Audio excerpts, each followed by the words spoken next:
time has come to establish the United States Space Force. The space environment has fundamentally changed in the last generation. What was once peaceful and uncontested is now crowded and adversarial. Today's report calls for the creation of a new unified combatant command for space, the United States Space Command. This new command structure for the physical domain of space, led by a 4-star flag officer, will establish unified command and control for our Space Force operations, ensure integration across the military, and develop the space warfighting doctrine, tactics, techniques, and procedures of the future. The second step this report calls for is the creation of an elite group of joint warfighters specializing in the domain of space, who will form the backbone of the nation's newest armed service. Third, this report calls for the creation of a new joint organization, the Space Development Agency, that will ensure the men and women of the Space Force have the cutting-edge warfighting capabilities that they need and deserve. What he told me is that there's an accelerated effort in place. He didn't mention a timeline, but he said that it was going to be speeding up faster than anybody could possibly imagine. That the effort to put weapons in space was not only based on a lie, but would accelerate past the point of people even understanding it until it was already up there and too late. The reasons for why weapons were going to be put into space, the enemies against whom we were going to build these weapons, and that all of that was a lie. Space is a warfighting domain. We're building a space-based weapon system based on a premise that is a lie. The time has come to establish the United States Space Force.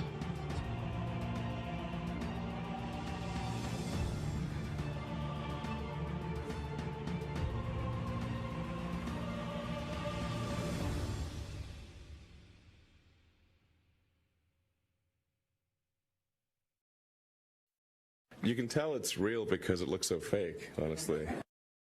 T-minus 6, 5, 4, 3, 2, engine start, 1. And liftoff of Delta II and NOAA's Joint Polar Satellite System 1, making the U.S. a more weather-ready nation. The Delta II is proceeding on a flight azimuth of 196 degrees, just to the west of 180 degrees south. Looking good. Also seeing a good symmetric burn across all 6 ground-lit solids. We're listening to the voice of Patrick Moore, ULA flight commentator. 33 seconds into flight, the Delta II rocket will reach Mach 1, breaking the speed of sound. 30 seconds. Chamber pressure on main engine and veneer engines continue to look good. Looking good indeed, Patrick. And we just got confirmation from Mission Control. This is a new world record. From 0 to CGI in only 17 seconds. Amazing job, guys. Time to celebrate!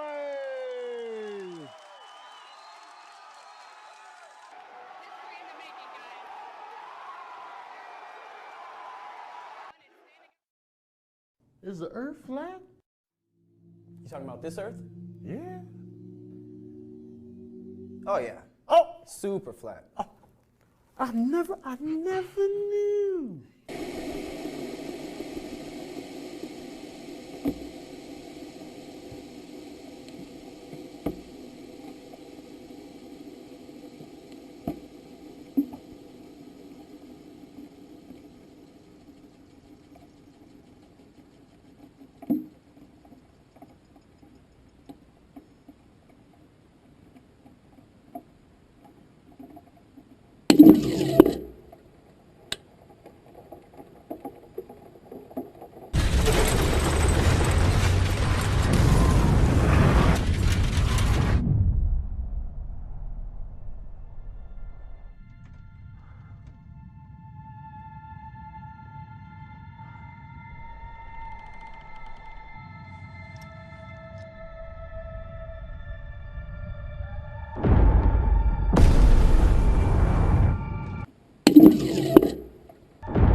You got to ask yourself the question, well, how long is it going to be then? I mean, they've got all this technology, they got all this stuff going. How long is it going to be before they bring this together and they do it?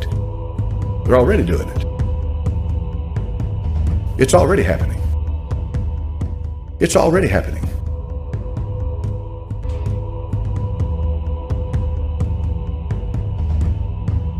When the deception comes, if you're not a born-again believer, you'll be swept away with it. The deception will be greater than you ever imagined in your life. It is going to be profound as to what happens.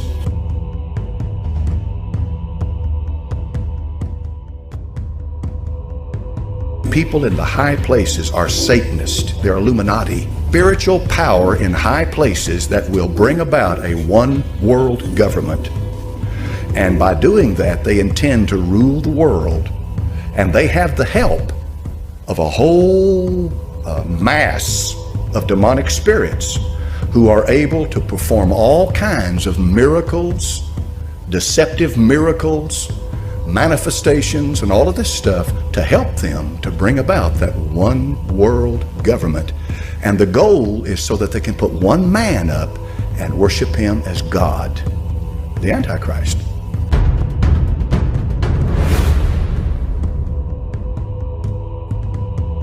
Repent before it's too late, for I am a consuming fire. How many of you have noticed these little antennas that have a square box on top of them? That's ELF. That's an ELF antenna. You know what that's for? It's for this. Send frequencies into your head. You know, all of a sudden this desire hits you. It's because they're feeding this stuff into your brain. Now you say, well, now that's crazy, preacher. You know, that they wouldn't do that. The government wouldn't do that. Would they? We live in the last generation, the most deceptive generation of all. When men would not believe the truth, God chose to send them unbelievable deceptions and delusions, that they would believe these lies and be damned because they loved unrighteousness rather than the truth. I've been doing a lot of digging. One thing leads to another. Have you ever noticed how when you get on the trail, one thing leads to another? And when I started reading this, it's one of these things in your life, when you read it, you'll never forget it. All right, I'll never forget this. I'll never forget it because of the implications involved in it. First of all, it's the testimony of an honorable man. Admiral, he's an admiral, he's gone on now, but Admiral Byrd, Richard Byrd. Here's the man who flew over the North Pole and was awarded the Congressional Medal of Honor. And I read the statement attached to that, how that he risked his life and so forth. He flew over the South Pole. But let's get into it quickly because you're wondering what's going on. The man's an aviator, he's a pilot. And he leaves at 0600 hours. That's 6 o'clock in the morning. He flies out and he's headed north. He gives updates as to his flight, to turbulence that he gets in the air. He drops his altitude, raises his altitude, standard procedures of any pilot. He has constant radio checks with his base so they'll know where he is. They can keep up with him. And back in those days, they didn't have GPS and all of that stuff. He continues to talk to them. He's flying over the ice. He's flying over the North Pole. And what do you expect to see? Nothing but ice. That's what you expect to see. One sheet of ice after another sheet, just solid white ice, snow, the North Pole. Until he sees a creature down below, which looks to him like a mammoth, and he drops his altitude to about 1,400 feet, and it is a mammoth. This begins to really get his attention. He sees a mountain range, and at 10 o'clock in the morning, so now he's been in the air for 4 hours, he says he crosses over the small mountain range and still proceeding northward as best can be ascertained. Beyond the mountain range is what appears to be a valley with a small river or stream running through the center portion. There should be no green valley below in the Arctic, no green valley. And something is definitely wrong and abnormal here, he says. We should be over ice and snow. To the port side, port is left, starboard is right. To the port side are great forests growing on the mountain slopes. our navigation instruments are still spinning. And the reason they're spinning is because he's approaching magnetic north. And the magnetic pole, if you ever get around the magnetic pole, you forget your magnetic compass. It's not going to work because the magnetism is so intense and the movement is so great that it's no use to you. But in any event, he says his navigational instruments are spinning, the gyroscope is oscillating back and forth.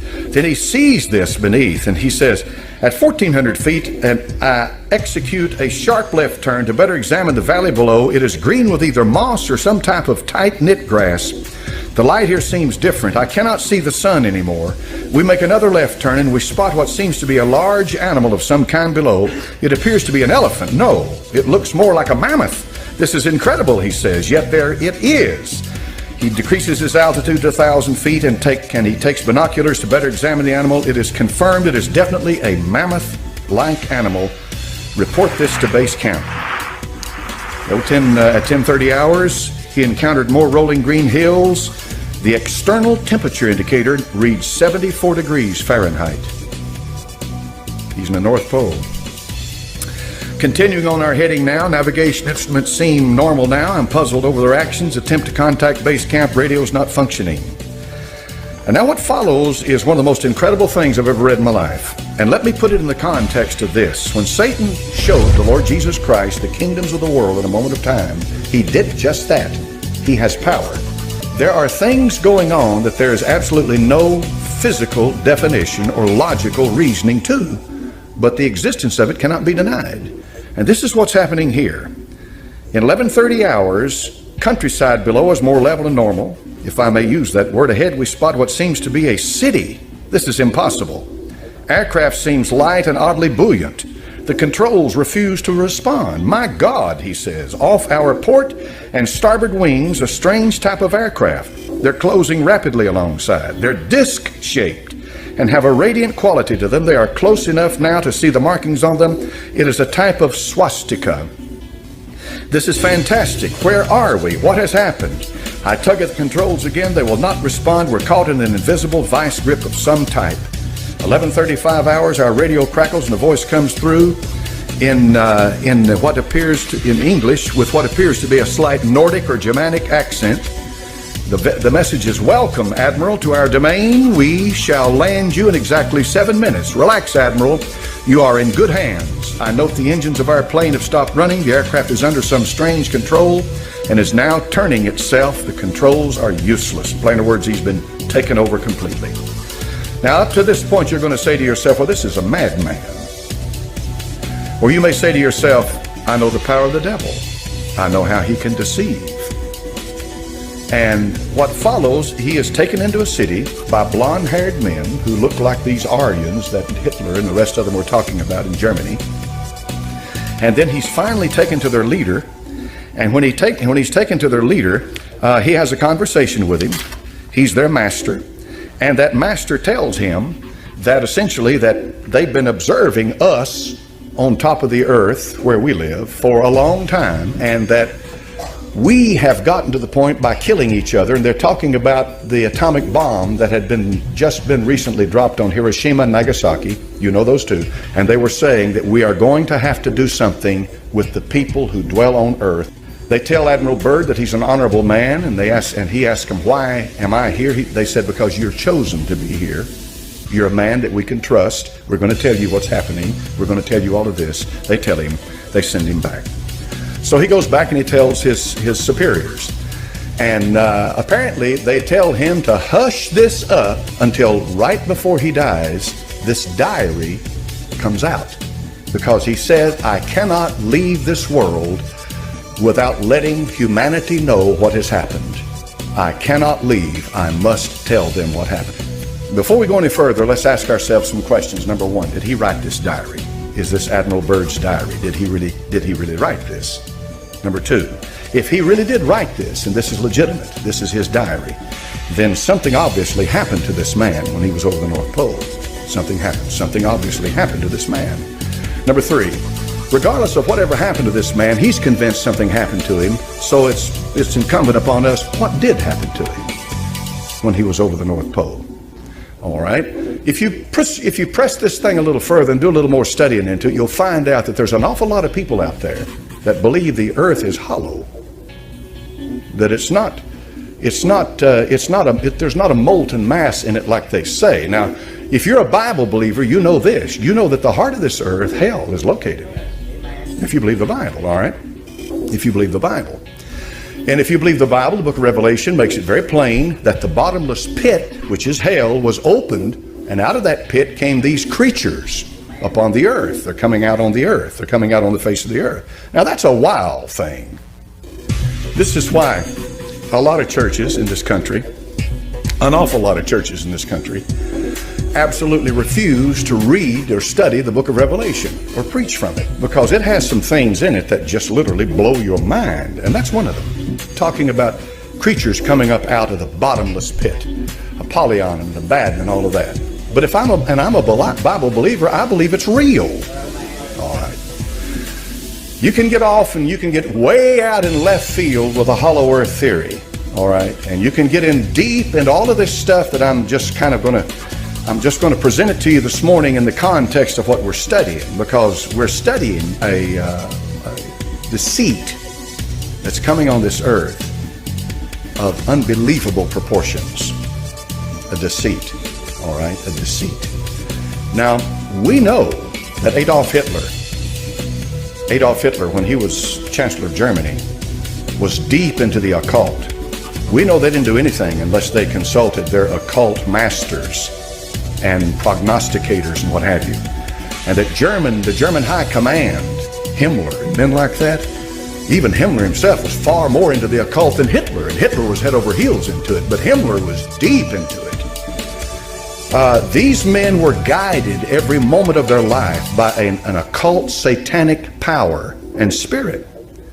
Germany did definitely develop during World War II some of the highest technology on the earth. I saw this the other day on the History Channel, and I didn't know this. Nobody had ever told me this, but this is what the History Channel reported. That two German scientists in the 30s, these two German scientists had split the atom. Now think hard on that. Think hard on that. And it was the German scientists who got America into space. That's a fact, folks. That's a fact. No question about that. The only reason they didn't put them to death at Nuremberg with the trials was because they needed them. And so they needed their technology, what have you. Anyway, Germany apparently was way ahead of the rest of the world in some of this technology. Germany had a society called the Vril Society, V-R-I-L. How many's ever heard that term? Most people haven't, but a few of you have, all right? That's an occult society. But the premise of the Vril Society was this. They were able to tap into satanic power and apply it to physical things. See? They were able to tap into to occult power. The power is either of God or the devil. But they tapped into it. And they were able to apply it to physical things. There are photographs of flying saucers the Germans made. I've seen them. But they're not flying saucers like the classic example of them. But they are flying saucers. In other words, they are propelled by a propulsion system that was unknown by most of the world at that time. But in any event, the bottom line is that the Germans had tapped into the occult world and had begun to build this system based on what they were getting from the occult world. And that system was this. They believed that in the north, that there was an entrance into a hollow earth, and that spirit beings lived there that were vastly superior to us. And that these spirit beings were our forefathers, and that's what Hitler was trying to do, was to try to bring the race back, the Aryan race, back to its roots, back to what it should be. And this is why the root race theory is so important when you get into this stuff. You remember I told you about the root race? You remember which one I told you the Aryan was? There's 7 of them. 5, exactly. 5. It's number 5. It's the 5th. And this root race theory, the Theosophists taught it, Blavatsky in Russia taught it, all of this evolutionary, spiritual evolutionary that brings this super race, this super identity. These people believe that. The evolution, when you talk about biological evolution, all right, you're talking about what they teach at UT and all the major colleges in the world. They teach biological evolution. What is biological evolution? That's what Charles Darwin taught, right? All right, that's simple enough on the surface of it for people to relate to. Biological evolution. I don't believe it, but that's what they teach. All right. Then there is social evolution. All right. Political correctness is a product of social evolution. What's social evolution? Well, if biological evolution is true, then social evolution is where the masses and humanity and governments are able learn how to live in peace and blah blah and so forth. In plain words, social evolution means that there must be a one world government for men to live. That's social evolution. See, that's not biological evolution. But the idea is that if evolution is true, they believe it is, then therefore that justifies the idea, well, men must live together. Then there is this esoteric, this spiritual, this stuff here we're talking about that Admiral Byrd saw. There is that type of evolution, and this gets into the mystical category of it, because this gets into that highbrow stuff about the spirit beings that are channelers and guides and are communicating with people. And the U.S. government would never tell you this, but they've had all kinds of experiments into this, and they've got labs, and they've got underground labs, and they're doing experimentation into this stuff, and all of this is going on right now, and people go off on the deep end when they get into it, and you got to be awful careful with it, because you can get into this stuff and you can become possessed by these spirits, because these are demons, and these demons are smart. Admiral Byrd saw something. I don't doubt that for a minute. But he did not see a civilization of advanced beings that had evolved to that point. What he saw was either an apparition or a physical manifestation of some spirit power that's demonic. That's what he saw. But it blows my mind to begin to realize how powerful it is. What I'm going to say to you this morning, I want to say it to you, and I want you to take it to heart. When the deception comes, if you're not a born-again believer, you'll be swept away with it. The deception will be greater than you ever imagined in your life. It is going to be profound as to what happens. When Ted Gunderson talked about, now put it together, he talked about people in the high places are Satanists. What he's talking about, they're Illuminati. He's talking about spiritual power in high places that will bring about a one world government. And by doing that, they intend to rule the world. And they have the help of a whole mass of demonic spirits who are able to perform all kinds of miracles, deceptive miracles, manifestations, and all of this stuff to help them to bring about that one world government. And the goal is so that they can put one man up and worship him as God, the Antichrist. Now, there is a mind behind all of it. There's a mind directing it, and that mind is the devil, Lucifer. He wants worship. He wants worship. He covets worship. He does. And money's nothing to him. And the souls of men, and power's nothing to him. He's got power. He covets worship. That's why he said to the Lord Jesus Christ, you fall down and worship me, and I'll give you the kingdoms of the world. He covets it. Now when you look around yourself, and what I'm talking about, you know, I've talked about Byrd, and I've talked about this other stuff. You got to ask yourself the question, well, how long is it going to be then? I mean, they've got all this technology, they got all this stuff going. How long is it going to be before they bring this together and they do it? They're already doing it. It's already happening. It's already happening.